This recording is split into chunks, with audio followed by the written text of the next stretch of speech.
দেখুন, যদি আপনি কাউকে অর্থ ধার দিয়েছেন অথবা কারো থেকে আপনি অর্থ পান, তার ব্যবসা সূত্রে আপনি কাউকে অর্থ ধার দিয়েছেন, অথবা আপনি কাউকে ব্যবসার কোনো সামগ্রী দিয়েছেন, তার থেকে অর্থ পান, টাকা পান। এই অর্থ প্রাপ্তির বিষয় আপনার রয়েছে বহুদিন যাবৎ।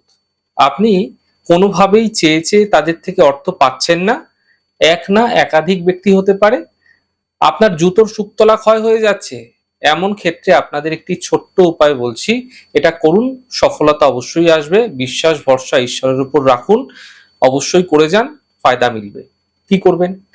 দেখুন, আপনি আপনার হাতের তালুতে শুক্রের যে অবস্থান রয়েছে, এই যে শুক্রের যে অবস্থান, ঠিক এই জায়গাটাতে আপনারা 24/24 এবং মণিবন্ধের যে অবস্থান রয়েছে হাতে, সেই মণিবন্ধের ওপর 741 এটি সবুজ কালি দ্বারা লিখতে থাকুন।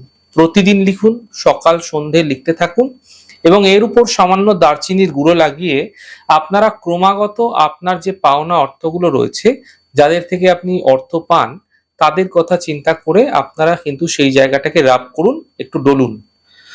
এমনটি প্রত্যেক দিন করে চলুন। এতে দ্রুত সফলতা পেতে আপনি দেখতে পাবেন। আপনার যে পাওনা অর্থ ছিল, যেগুলি আপনি পাচ্ছিলেন না, বহুদিন যাবৎ আটকে যাচ্ছিল, সেগুলো ধীরে ধীরে পেতে একটা সোর্স বেরোতে দেখতে পাবেন।